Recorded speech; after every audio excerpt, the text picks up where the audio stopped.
Hi everyone. सेवा fellowship के applications open हो गए हैं। सेवा फेलोशिप 100 वीक यानी 2 साल का फेलोशिप, ग्रास रूट में काम करने का एक ऐसा मौका जहां पर आप सीखते भी हैं और ग्राउंड पर इम्पैक्ट भी लेकर आते हैं। तो इस वीडियो में स्पेशली हम लोग समझेंगे कि जो एप्लीकेशन फॉर्म है उस फॉर्म में जो क्वेश्चंस हैं उनके आंसर्स को आपको कैसे लिखना है, उसके साथ साथ इस फेलोशिप में क्या क्या आपको मिलने वाला है और साथ में ही इस फेलोशिप में किन लोगों को जाना चाहिए और किन के लिए बेस्ट अपॉर्चुनिटी हो सकती है। तो आप सभी का स्वागत है स्टेप एट इंडिया के इस चैनल पर। स्टेप एट इंडिया एक ऐसा ऑर्गेनाइजेशन है जो आपको सोशल सेक्टर में पर्पसफुल करियर के लिए इंफॉर्मेशन और प्रिपरेशन प्रोवाइड करता है। अगर आप इस यूट्यूब चैनल पर नए हैं तो सब्सक्राइब कर लीजिए। अगर आपको प्रिपरेशन में सपोर्ट चाहिए तो इस नंबर पर मैसेज करके हमारे मेंटर्स को रीच आउट कर सकते हैं। तो चलिए चलते हैं सेवा फेलोशिप के मेन पेज पे। ये सेवा फेलोशिप का वेबसाइट है। सेवा फेलोशिप आज से आई थिंक 3 से 4 साल पहले शुरू हुआ एक फेलोशिप है। 100 वीक यानी 2 साल का ये फेलोशिप है ग्रेजुएट लोगों के लिए, जो लोग समाज के लिए कुछ करना चाहते हैं। अगर मैं एलिजिबिलिटी की बात करूँ तो बेसिकली आप 21 से 30 साल की उम्र के होने चाहिए। ठीक है, आपके पास कुछ वॉलंटियरिंग का एक्सपीरियंस हो या फिर 1 साल का आपका कुछ इक्विवेलेंट वर्क एक्सपीरियंस हो, आइदर कम्युनिटी के साथ या फिर प्राइवेट कंपनीज है और उसमें भी। लैंग्वेज जो है थोड़ा सा कंस्टेंट रहेगा। प्रोजेक्ट लोकेशन, मान लीजिए आप ऐसे स्टेट में काम कर रहे हो जहाँ पे तमिल, तेलुगु या रीजनल लैंग्वेज चाहिए तो वो आपको आनी चाहिए। उसके अलावा और कोई ऐसा क्राइटेरिया नहीं है। आप ग्रेजुएट हो तो भी अच्छा है, अदरवाइज उन्होंने एजुकेशन क्वालिफिकेशन का ऐसा क्राइटेरिया मेंशन नहीं किया है। राइट, अब आपको अगर मैं ले चलूँ इसमें कि आपके लिए क्या क्या है। ठीक है, तो 100 week of serving Bharat, community of one, doers perspective मतलब करने वाले का एक पर्सपेक्टिव रहेगा, एक्सपर्ट का मेंटरशिप है, गाइडेड रिफ्लेक्शन है, पॉजिटिव सपोर्ट है, आपको आपके लिए बेटर आपको अपॉर्चुनिटी के लिए गाइड करेंगे। स्टेप 1 की बात करूं तो आपका सिलेक्शन प्रोसेस क्या रहेगा। एक तो आप सबसे पहले एप्लीकेशन भरेंगे, जो ये वाला एप्लीकेशन है। ठीक है, हम इसकी अभी बात करेंगे कहाँ पे आपको क्या भरना है, और आप जिसमें आपको एक पर्पज़, स्टेटमेंट ऑफ पर्पज़ लिखना है। आपको आइदर रिटन में या फिर आप वीडियो ऐसे सबमिट कर सकते हैं। देन इसका पर्पज़ जो है वो है कि आप एक दूसरे को समझ लें, मतलब आप सेवा फेलोशिप जाने और सेवा फेलोशिप आपको समझ लें। दूसरा जो स्टेप है वो है आपको एक असाइनमेंट दिया जाएगा और आपका एक डिजिटल इंटरव्यू होगा। असाइनमेंट का मतलब है कि अगर मैं लास्ट ईयर के असाइनमेंट की बात करूँ तो आपको फील्ड पे जाके एक एक्टिविटी करना होता है। उसके बाद एक डिजिटल इंटरव्यू होगा। उसका पर्पज़ है कि आपका कम्युनिटी के साथ कनेक्ट कैसा है, कम्युनिटी विजडम कैसा है, आपके अंदर क्यूरियोसिटी और ह्यूमिलिटी है कि नहीं, और आपका पर्पज़ क्या है ज्वाइनिंग प्रोग्राम का। देन एक फाइनल स्टेप आता है जहाँ पे आपको फिजिकल कैंप के लिए बुलाया जाता है। 3 दिन का एक्टिविटी रहेगा इन पर्सन इंटरव्यू में। पर्पज़ है कि आपका टेम्परामेंट चेक करना है, आपके अंदर लीडरशिप स्किल क्या है, सॉल्यूशन ओरिएंटेशन क्या है, कोलैबोरेटिव वर्किंग है कि नहीं, पर्पज़ अलाइन करता है कि नहीं, और आपके साथ पर्सनल कन्वर्जेशंस होगा। तो ये इसका सिलेक्शन प्रोसेस है। अब हम अगर बात करें एप्लीकेशन फॉर्म की तो मैं आपको नंबर 1 से लेके चलता हूँ। ये मैंने एक डमी फॉर्म भरा है आपको समझाने के पर्पज़ से। तो इसमें जो फिल की गई इन्फॉर्मेशन है उससे कोई लेना देना नहीं है। ठीक, आपका नाम आएगा यहाँ पे, photo, address, detail, phone number, ये सारी चीज़ें। लैंग्वेज आपको कितना क्या आता है वो आपको भरना है। एडिशनल लैंग्वेज क्या आती है वो आपको भरना है। क्या आपको कोई इंजरी हुआ है या पहले कोई आपने साइकोलॉजिकल चैलेंज फेस किया है वो। लास्ट में एक सोशल मीडिया प्रोफाइल लिंक है, यहाँ पे आप लिंक्डइन, फेसबुक प्रोफाइल कोई भी आप डाल सकते हो। सबसे इंपॉर्टेंट कॉलम इसमें तीसरा है जहाँ पे हम चलेंगे, ये आपके एजुकेशनल क्वालिफिकेशन का है और वर्क एक्सपीरियंस का है। अगर आपने कहीं पे काम किया है, इवन वॉलंटरी ही काम किया है, वो भी आप इसमें डाल सकते हो। देन लास्ट सीधे मैं जो आपके मुद्दे की बात है उस पर चलता हूँ, जहाँ पे आपके बारे में थोड़ा सा और समझने की कोशिश करेंगे। अब इन्होंने कुछ ऐसे क्वेश्चन दिए हैं जहाँ पे अपने आप को आपको जज करना है। ठीक है, इसमें ये पूछ रहे हैं कि आप करेंटली कहाँ पे स्टैंड करते हैं सोशल सेक्टर इकोसिस्टम में। पहला है कि मैं कमिटेड हूँ कि मेरे को सोशल सेक्टर में ही करियर बनाना है। दूसरा है कि मेरे पास डिग्री है नॉन सोशल सेक्टर की, मान लीजिए टेक्निकल, साइंस और अदर, बट मेरा इंक्लिनेशन है कि मेरे को सोशल सेक्टर में जाना है और मैं हैंड्स ऑन एक्सपीरियंस के लिए विलिंग हूँ।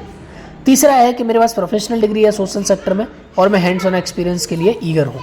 राइट, चौथा है कि मेरे पास ग्रास रूट चैलेंजेस मैंने आइडेंटिफाई कर लिया और मेरे पास सॉल्यूशन माइंड में और मैं उसको इम्प्लीमेंट करना चाहता हूँ या सीखना चाहता हूँ। तो इस तरह के कुछ कुछ क्वेश्चन है जो आपके साथ हाँ आपको लगता है कि हाँ मैं इस स्टेज पे हूँ, उस पर टिक करें। अब इसमें आपको जो 6 एरिया है इनके पास ना, उन 6 एरिया में से किस एरिया में आप काम करना चाहोगे वो चुनने का मौका है। Agriculture, education, entrepreneurship, environmental issues, energy, health care, livelihood. ठीक, अब इन्होंने आपसे ये 2-3 सवाल पूछे हैं जो बहुत ही महत्वपूर्ण है। पहला सवाल है इनका कि क्या कोई ऐसा लीडर या पर्सन है जिसको आप इंस्पिरेशन के लिए देखते हो और समवन जिसके बारे में आप सीखना चाहते हो और क्यों। मतलब कोई ऐसा लीडर जिससे आप इंस्पायर हो और उसके बारे में जानना चाहते हो, जिसके जीवन के बारे में क्यों इंस्पायर हैं और क्यों जानना चाहते हो। तो कोई भी आपके जीवन में एक ऐसा लीडर, चाहे वो आपके साथ आपके सामने मिला हो, चाहे आपने उसके बारे में सुना हो, मतलब चाहे कोई आपका टीचर या प्रिंसिपल हो या कोई आपके लोकल लीडर हो या फिर स्वामी विवेकानंद से लेके भगत सिंह जो अभी नहीं भी हैं, जिनके बारे में आप पढ़ के इंस्पायर होते हैं उनके बारे में भी लिख सकते हैं। तो कम से कम 255 आपको मैक्सिमम कैरेक्टर लिखना है इसमें। मतलब आपको उस पर्सन के बारे में एक लाइन, वो व्यक्ति कौन है और क्यों आपको इंस्पायर करता है, उसके बारे में अगले 3-4 लाइनें और लिखें। अब इन्होंने एक और लिखा है कि please share the name of your latest read, यानी कि आपने हाल ही में क्या पढ़ा है। ठीक है, तो ध्यान रखिए कि यहाँ पे सिर्फ किताब का बात नहीं, कोई रिसर्च पेपर हो सकता है, कोई आर्टिकल हो सकता है, कुछ रिपोर्ट हो सकती है, कुछ भी हो सकता है जो आपने रिसेंटली पढ़ा। ये जाहिर करता है कि आप कितना पढ़ने लिखने वाले हैं। अब अगला जो क्वेश्चन है उसमें इन्होंने पूछा है कि आप अपनी जर्नी बताइए अभी तक की। ठीक है, तो इसमें आपके पास 600 वर्ड्स हैं, मैक्सिमम 300 से 600 के बीच में, जिसमें आपको अपने बारे में बताना है। अब इसमें कौन कौन से एस्पेक्ट हो सकते हैं, क्या क्या आपको हाईलाइट करना है। तो आपका बचपन, आप जहाँ से आते हैं उसका बैकग्राउंड, उसके अलावा आपका एजुकेशन के दौरान कुछ वॉलंटियरिंग या आपने प्रोजेक्ट किया हो उसके बारे में, उसके बाद कुछ वॉलंटियरिंग वर्क एक्सपीरियंस हो या समाज के बारे में आप कुछ सोचते हो, कुछ जीवन के आपने चैलेंज स्ट्रगल झेले हों, कुछ आपके जीवन के अचीवमेंट्स हों, उन सब को आप इस क्वेश्चन के जवाब में समेट सकते हैं। और आगे की बात चले तो बेसिकली जैसे आप क्वेश्चंस तो लिख लेंगे ना, कई बार आता है कि यार मैंने सही लिखा है कि नहीं लिखा है।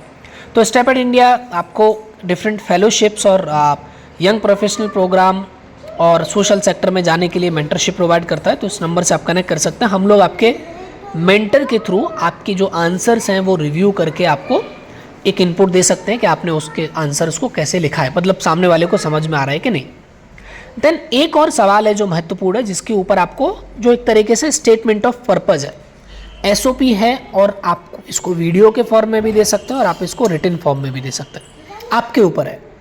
अब इसमें इन्होंने क्या लिखा है कि what inspired you to pursue this fellowship and what do you hope to gain from this experience. 2 part है कि आपको क्या इंस्पायर करता है इस फेलोशिप को करने के लिए और आपको क्या लगता है कि आप इस फेलोशिप से क्या प्राप्त करेंगे, आपको क्या मिलेगा, क्या एक्सपीरियंस मिलेगा। ठीक, तो फर्स्ट आप में आपको वो मोटिवेशन लिखना है कि आप क्यों इस फेलोशिप को करना चाहते हैं। हो सकता है कि जैसे ऊपर के कुछ बिंदुओं में आपने लिखा हो कि मेरे को समाज के साथ आगे आने वाले उसमें काम करना है, तो सोशल सेक्टर के बारे में मुझे सीखना है, ग्रास रूट के बारे में सीखना है, राइट। या फिर हो सकता है कि आपका लॉन्ग टर्म करियर कुछ और ये फेलोशिप कहाँ पे फिट होता है। तो अराउंड 200 वर्ड्स आपको लिखना है कि आप क्यों इस फेलोशिप को करना चाहते हैं, और नेक्स्ट 200 वर्ड्स में या 300 वर्ड्स में आपको लिखना है कि इस फेलोशिप से आपको मिलेगा क्या। उसके लिए आपको क्या करना है, उसके लिए इस फेलोशिप के वेबसाइट पे जाना है, पहले समझना है कि फेलोशिप है क्या, इसके क्या पिलर हैं, इसकी क्या फिलोसफी है, आपको इसमें कौन मेंटर मिलेगा, आपको क्या क्या मिलेगा, कौन कौन से एरियाज़ हैं काम करने के, ऑल दैट। तब आप ये अंदाज़ा लगा पाओगे कि आपको अट्रैक्ट करेगा। ये एक ब्रोशर है जिसको आप डाउनलोड कर सकते हो। इसमें भी कई सारे की फीचर्स दिए हुए हैं कि आप कम्युनिटी के साथ काम करोगे, आप ग्राउंड पे ये वैल्यूज़ हैं, ठीक है, हैंड्स, हर्ट और हेड, सेल्फ, सोसाइटी और ऑर्गेनाइजेशन, राइट। तो इन सारी चीज़ों को पहले पढ़िए, समझिए, उसके बाद इसको आपको आंसर करना है कि इस फेलोशिप से आपको क्या मिलेगा। क्योंकि आपने कुछ तो सोचा होगा कि इस फेलोशिप में मुझे इसलिए जाना है और इसका जो मेरे को जो एक्सपीरियंस मिलेगा वो ये एक्सपीरियंस मिलेगा। ठीक, उस तरीके से आपको इसको आंसर को लिखना है आसान भाषा में। हिंदी में भी लिख सकते हैं, इंग्लिश में भी लिख सकते हैं, और आप अगर चाहें तो एक वीडियो भी बना के इसमें अपलोड कर सकते हैं। ठीक, उसके बाद आखिर में आता है कि क्या आप पहले किसी फेलोशिप का हिस्सा हैं, रहे हैं। अगर यस तो उस फेलोशिप का नाम लिख दीजिए, अगर नहीं रहे हैं तो नो करके छोड़ सकते हैं। दूसरा इसमें लिखा हुआ कि क्या आपको किसी ने रिकमेंड किया है। रिकमेंड का मतलब ये है कि मान लीजिए कोई भी आप सोशल वर्क में या वॉलंटियरिंग में आप काम कर रहे हो और किसी सोशल वर्कर ने या किसी सोशल सामाजिक नेता ने आपको रिकमेंड किया हो, तो यहाँ पर यस करके उसका नाम और उसका प्रोफेशन, उसका ईमेल आईडी, उसका फ़ोन नंबर और उसको आप कैसे जानते हो उसके बारे में डाल सकते हैं। ठीक है, तो आपके कॉलेज के टीचर हो सकते हैं, आपके कोई गाइड हो सकते हैं जो आपको रिकमेंड किया हो। ठीक है, अब इसके बाद हम आगे चलते हैं। तो ये एक्चुअली बेसिक ये वाला जो क्वेश्चन है बहुत इंपॉर्टेंट है जो इस वाले में हम लोगों ने देखा। अगर आपको लगता है कि नहीं मेरे को थोड़ा सा और डिटेल वीडियो चाहिए कि कैसे मैं SOP लिखूँ, तो हम लोग एक अलग वीडियो भी बना सकते हैं, कमेंट बॉक्स में आप डाल सकते हो। लास्ट में कुछ नहीं है, कैसे आपको इस फेलोशिप के बारे में पता चला, email, friend, senior member, WhatsApp group और एनीथिंग, वो आप चूज़ कर सकते हो। और लास्ट में आप एक बार रिव्यू करके इसको पहले आप देख लीजिए कि आपने क्या क्या इसमें लिखा हुआ है, और रिव्यू करने के बाद अगर आपको लगता है कि सारी चीज़ें ठीक है, देन आप इसको फाइनली सबमिट कर सकते हैं। ठीक, तो ये जो फेलोशिप है वो 2 साल का फेलोशिप है, और इस 2 साल के फेलोशिप में आपको बहुत सारी चीज़ें सीखने को मिलने वाली हैं। अगर आप ऐसे व्यक्ति हैं जो सीखना चाहते हैं, समझना चाहते हैं, ग्रास रूट पे अपना कोई सॉल्यूशन है उसमें एक ऑर्गेनाइजेशन भी सेटअप करना चाहते हैं, तो ये जो फेलोशिप है वो आपके बहुत ही काम का फेलोशिप है। इसमें ये आपके FAQs के भी क्वेश्चन है। यहाँ पे आपको दिया हुआ है कि प्रोग्राम कब शुरू होगा, तो ये प्रोग्राम सिलेक्शन प्रोसेस फरवरी में शुरू होगा, जुलाई में आपका फेलोशिप शुरू हो जाएगा। ठीक, सर्टिफिकेट आपको मिलेगा। दूसरा फेज़ 1 का जो एप्लीकेशन है वो स्टार्टिंग में चलेगा, फिर 30 तक चलेगा। ये सारा आपके डिटेल में आप इसको पढ़ सकते हो। दूसरा स्टाइपेंड की अगर बात करें तो 20,000 पर मंथ का एक स्टाइपेंड आपको मिलेगा। दूसरा आपको 1.75 लाख रुपीज़ का एक ग्रांट अमाउंट मिलेगा जो फेलोशिप सक्सेसफुल होने के बाद मिलेगा। ठीक है, तीसरा एकोमोडेशन और फूड भी आपको जो होस्ट ऑर्गेनाइजेशन है वो प्रोवाइड करेगी। ठीक है, तो और चौथा ये कि कुछ एडिशनल इन्वेस्टमेंट ट्रेनिंग और कोर्सेज पे है, तो वो तो ऑर्गेनाइजेशन आपको करेगी। ठीक है, तो कुल मिला के 20,000 पर मंथ का स्टाइपेंड, 2.25 लाख रुपए का एक ग्रांट अमाउंट, और आपका एकोमोडेशन और फूड सारा ऑर्गेनाइजेशन की तरफ से होगा, तो ये वो है। दूसरा एज लिमिट वगैरह आपको ऑलरेडी बता ही दिया है। ये सारे आप FAQs को गो थ्रू कर सकते हैं, और इसको जितना जल्दी से जल्दी हो सकता है आप इसको अप्लाई कर सकते हैं। ठीक है, सो अगर आपका कुछ और क्वेश्चन है तो आप इस वीडियो के कमेंट में डाल सकते हैं। बाकी दूसरे वीडियोज़ आप यहाँ से देख सकते हैं। गांधी फेलोशिप के एप्लीकेशंस भी ओपन है, SBI youth for India fellowship के जो एप्लीकेशंस हैं वो भी ओपन है, तो उन सबको भी आप देख सकते हो। ये एक वीडियो है टॉप 10 फेलोशिप फॉर फ्रेशर, यहाँ से भी आप इन वीडियोज़ को देख के इसमें अप्लाई कर सकते हो। अगर आपको कोई भी सपोर्ट का ज़रूरत है तो इस नंबर पर मैसेज करके आप रीच आउट कर सकते हो। Thank you so much. I hope कि आपको ये वीडियो से फेलोशिप के बारे में समझ में आया होगा, स्पेशली एप्लीकेशन के बारे में समझ में आया होगा। तो आप इसको भरिए, और इस फेलोशिप में सीट थोड़ा कम होता है तो कंपटीशन ज़्यादा है, मेहनत करेंगे तो सिलेक्शन होने की उम्मीदें ज़्यादा। Thank you so much, all the best.